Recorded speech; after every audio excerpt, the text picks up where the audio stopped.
নমস্কার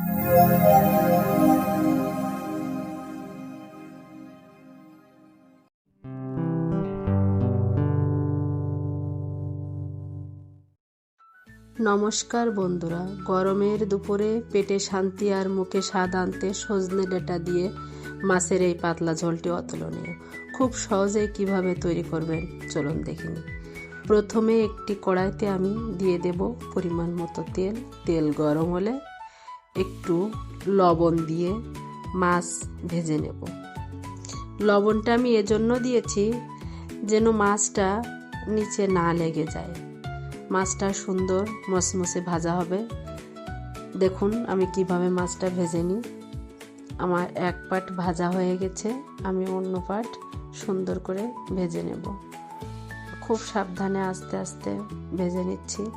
আমি একটু মাছটা লাল লাল করে ভেজে নিই, আপনারা চাইলে হালকাও ভেজে নিতে পারেন।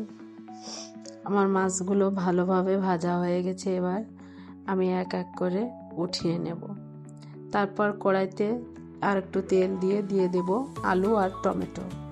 একটু নাড়াচাড়া করে দিয়ে দেব পরিমাণ মতো লবণ আর হলুদ গুঁড়া, সাথে দেব 1 চামচ জিরা গুঁড়া আর ধনিয়া গুঁড়া। সুন্দর করে ভেজে নেব। একটু সময় নিয়েই ভাজবো, আস্তে আস্তে ভেজে নিলাম। এবার ঢেকে দিয়ে রাখলাম। ঢাকনাটা উঠিয়ে আর একটু ভেজে নিলাম। নিয়ে দিয়ে দেব সজনে ডাঁটা।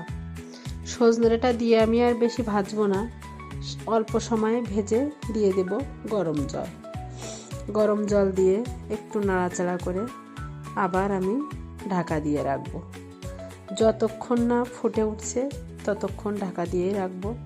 এবার ফুটে উঠলে দিয়ে দেব কয়টা কাঁচামরিচ ফালি আর সাথে মাছ ভাজা দিয়ে আমি আবার ঢাকা দিয়ে মিডিয়াম হিটে 10 মিনিটের মতো রান্না হতে দেব। এদিকে আমার আলু আর সজনে ডাঁটাগুলো সুন্দরভাবে সিদ্ধ হয়ে যাবে। দেখুন আমার আলুটাও সিদ্ধ হয়ে গেছে, ডাঁটাটাও সিদ্ধ হয়ে গেছে, মানে বুঝতে হবে আমার এবার রান্না প্রায় শেষ হয়ে এসেছে। এবারে দিয়ে দেব ভেজে রাখা জিরা গুঁড়া, তারপর নামিয়ে নেব। দেখুন পরিবেশনের জন্য